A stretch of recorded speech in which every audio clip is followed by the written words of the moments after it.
Karena itu kita nggak sendiri lagi di sini, tapi sudah bersama narasumber kita, yaitu Dr. Connie Melly, spesialis kulit dan kelamin. Halo dokter. Halo, salam sehat. Oke dokter, jadi udah banyak fakta atau mitos yang beredar. Untuk fakta atau mitos yang pertama, flek hitam atau melasma lebih sering menyerang wanita daripada pria. Fakta atau mitos? Ya, jawabannya adalah fakta dok. Jadi melasma itu adalah suatu kelainan pigmentasi kulit didapat berupa bercak berwarna coklat kehitaman atau abu kebiruan.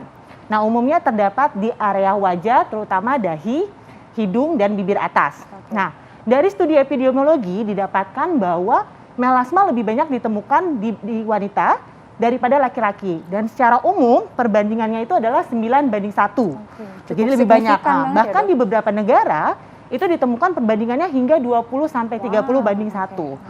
Betul. Dan selain dari insidensinya pada wanita, ternyata juga lebih banyak ditemukan pada ras kulit yang lebih gelap. Contohnya ras Asia dan Hispanik. Makanya Indonesia termasuk negara yang angka kejadian melasmanya cukup tinggi, dok. Berarti kita termasuk ya dok ya, wanita termasuk banget. Dan juga wanita dan ras Asia. Kalau misalnya penyebabnya itu dok, wanita kenapa lebih banyak atau lebih sering terkena flek hitam dan melasma dibandingkan pria? Jadi jadi faktor yang memicu melasma ada banyak, tapi yang berperan di wanita kenapa lebih banyak, dikatakan adalah wanita lebih sering mengalami perubahan hormonal, fluktuasi hormonal, mulai dari dia mungkin mengalami menstruasi, hamil, menggunakan kontrasepsi, dan juga menopause. Jadi itu dikatakan lebih memicu. Gitu. Nah itu betul. Ini supaya audiens kita, pemirsa di rumah semua nggak roaming ya. Ini apakah flek hitam ini sama dengan melasma? Karena mereka mungkin nggak tahu nih melasma seperti apa gitu. Betul. Jadi flek hitam itu sebenarnya ada banyak. Jadi semua yang dikatakan bercak atau noda kehitaman itu banyak. Contohnya misalnya selain melasma, jadi melasma adalah salah satu yang paling tersering dialami oleh usia di atas 35 tahun. Tetapi flek hitam sendiri itu ada macam-macam. Misalnya yang di atas 35 tahun ke atas juga ada disebut dengan sunspot atau age spot karena photo aging, penuaan. Kemudian juga ada hiperpigmentasi pasca inflamasi. Misalnya akibat suatu bekas jerawat ataupun suatu bekas peradangan atau eksim. Nah, ada juga flek hitam yang disebabkan misalkan dari karena penggunaan kosmetik atau obat-obatan, seperti itu dok. Nah ini kayak penonton di rumah sekalian langsung tiba-tiba pada pengen ngaca kali ya, pengen lihat ada flek hitamnya banyak apa enggak. Betul. Nah di antara yang tadi dokter sudah sebutkan tadi ya penyebabnya apa, yang paling sering untuk orang Indonesia itu apa biasanya? Yang paling sering untuk jenis fleknya atau penyebabnya dok? Iya, penyebab tadi melasma itu. Jadi yang paling sering untuk orang Indonesia adalah yang paling sering karena kita tinggal di negara tropis. Jadi yang paling sering adalah pajanan sinar matahari. Kita dengan intensitas yang cukup tinggi, daerah tropis. Nah, sinar matahari ini sendiri adalah salah satu faktor luar yang berperan sangat besar dalam terbentuk memicunya flek. Karena dia tuh selain menghasilkan radikal bebas yang merangsang tadi pembentukan sel melanosit menjadi lebih hiperaktif gitu kan. Kemudian juga dia menyebabkan kerusakan pada sel-sel di kulit, kerusakan DNA. Jadi seperti itu dok. Nah dokter Tika, saya rasa pasti pemirsa kita juga kadang-kadang dilema ya. Pengen imunnya tubuhnya naik, olahraga di depan sinar matahari, tapi ternyata ini ada bisa bikin melasma tuh. Betul. Apalagi kan di masa pandemi ini banyaknya ingin berjemur, ingin mendapatkan sinar matahari. Nah bagaimana nih dok? Caranya untuk kita tetap mendapatkan efek baik dari sinar matahari tadi, tapi juga terhindar dari efek buruknya, salah satunya dengan melasma atau flek hitam itu. Jadi yang paling penting adalah kita lihat waktunya dulu. Yang penting adalah satu proteksi. Proteksi artinya kita melindungi kulit kita. Melindungi kulit kita paling gampang dengan apa? Satu adalah gunakan tabir surya. Jadi gunakan tabir surya secara tepat. Secara tepat artinya kita sebelum berjemur minimal 30 menit sebelum kita beraktivitas di luar gunakan tabir surya. Yang kedua adalah kita kemudian kita memakai perlindungan fisik. Misalkan pakai topi, kemudian pakai kacamata gitu kan. Kalau pakai payung mungkin susah ya olahraga ya. Kemudian pilihlah tabir surya yang berspektrum luas. Jadi melindungi terhadap UVA dan UVB. Dan jangan lupa untuk selalu di area aplikasi setiap 2-4 jam. Nah, dan pilih waktu juga berjemurnya. Hindari berjemur pada paparan sinar matahari yang sinar UV yang sedang tinggi, yaitu antara pukul 10 sampai pukul 4 sore. Jadi seperti itu. Penting kita perhatikan. Nah, tunggu dulu. Ini pemirsa kayaknya jangan-jangan nggak tahu nih bedanya tabir surya, sunblock sama sunscreen. Nah, itu dulu deh jelasin sama mungkin SPF-nya. Kadang-kadang tahu SPF doang kan, tapi mungkin nggak tahu artinya apa. Jadi kalau sebenarnya gini, jadi istilah yang tepat sebenarnya ada sunscreen dan sunblock. Jadi kalau sunblock itu yang merefleksikan. Jadi sebenarnya gini, matahari kan ada juga UVA dan UVB. Gampangnya ingatnya adalah gini, UVA menyebabkan aging, A. UVB menyebabkan burning. Jadi, nah kalau kita memilih tabir surya itu ada kata-kata istilah SPF dan suka ada tanda plus atau bintang ya. Jadi SPF itu adalah sun protecting factor. Jadi bagaimana kemampuan tabir surya itu memproteksi kulit dibandingkan dengan kulit yang tidak terproteksi. Jadi berapa dosis yang dibutuhkan untuk membuat kulit itu menjadi merah, itu tanda terbakar. Nah, itu istilah SPF. Jadi sebenarnya ada SPF 30, 50, 100, berapa sih yang harus kita pakai sebenarnya ya? Sebenarnya SPF 30 saja itu sudah cukup untuk daerah tropis karena dia sudah bisa memberikan perlindungan sekitar 93%. Sementara SPF 50 itu sekitar 97%. Di atas itu SPF 100 sebenarnya masih dalam penelitian.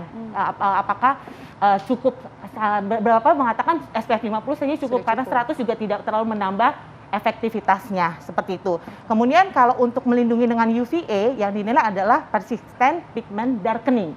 Jadi berapa lama waktu yang dibutuhkan untuk menyebabkan immediate tanning, penggelapan kulit secara cepat. Nah, itu biasanya dilihatnya nanti dari tanda plus atau bintang di dalam kadar sunscreen tersebut gitu. Oke, dan yang paling penting juga tadi dokter sempat bilang adalah reaplikasinya itu ya, Dok ya. Reaplikasinya yang paling penting karena efektivitasnya itu jadi ada yang menganggap bahwa kalau semakin tinggi SPF-nya maka perlindungannya akan semakin lama gitu. Itu juga kurang tepat.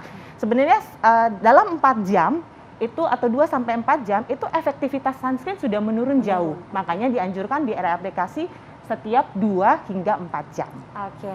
Dok, ini ada fakta atau mitos selanjutnya, yaitu flek hitam atau melasma di atas usia 35 tahun bisa disebabkan oleh alat kontrasepsi. Tapi jangan dijawab dulu dokter, kita tunggu jawabannya sesaat lagi. Nah, kalau misalkan orang itu bilang mau jaga kesehatan jantung atau paru-parunya, tapi kulit aja nggak dirawat, padahal kulit dilihat tiap hari, kayaknya nggak mungkin deh. Jadi kalau ibu-ibu yang dibilang sama suaminya harus merawat wajah, coba bilang sama suaminya, kamu juga dong merawat wajah juga ya.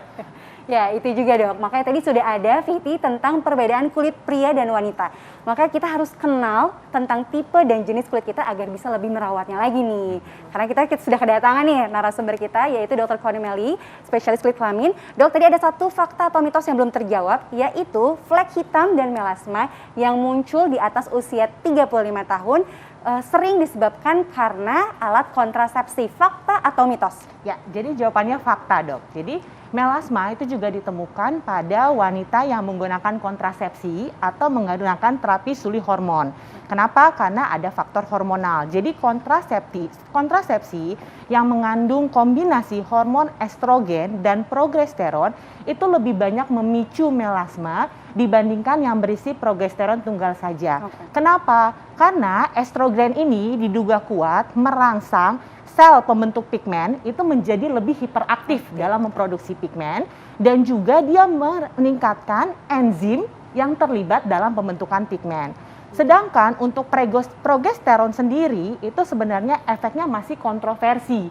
Jadi sebagian penelitian mengatakan dia merangsang pembentukan pigmen, tetapi sebagian lagi dia dikatakan menghambat pembentukan pigmen. Oke, lalu bagaimana nih Dok untuk para wanita mungkin yang sudah sedang menjalankan KB oral, yang mungkin sudah mengalami flek hitam juga di mukanya, apa yang bisa dilakukan? Oke, ya, jadi yang pertama mungkin kalau dia sudah mengalami keluhan, yang pertama kita konsultasikan dulu kembali kepada dokter kandungannya.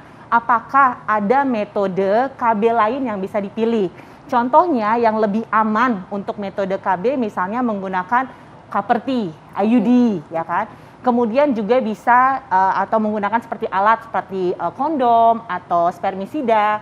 Kalaupun harus menggunakan yang berisi hormon, dikatakan bahwa kontrasepsi yang mengandung progesteron tunggal saja itu memang lebih aman dibandingkan kombinasi.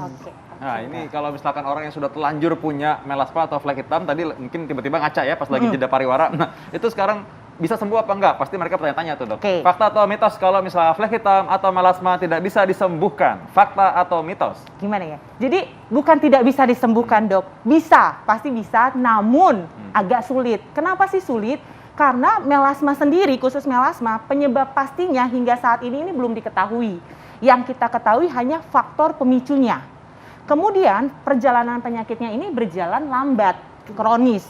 Dan melasma itu adalah salah satu flek hitam yang sering mengalami kekambuhan. Kenapa? Karena faktor lingkungan, tadi pajanan sinar matahari saja, itu berperan besar untuk memicu kekambuhan. Makanya kalau untuk daerah tertentu kadang-kadang ketika musim dingin, melasmanya agak membaik, seperti itu. Jadi berarti fakta ya kalau misalkan itu tidak bisa disembuhkan karena memang bisa ulang-ulang gitu sebenarnya. Berulang-ulang, tetapi bisa terkontrol, artinya bisa bebas dari flek gitu. Sekarang ilmu pengetahuan dan teknologi itu udah semakin baik. Jadi bisa maksudnya tidak ada fleknya, tetapi kekambuhan mungkin terjadi. Jadi mungkin walaupun fakta melasma tidak bisa disembuhkan, tapi bisa terkontrol kalau dokter Tika. Betul.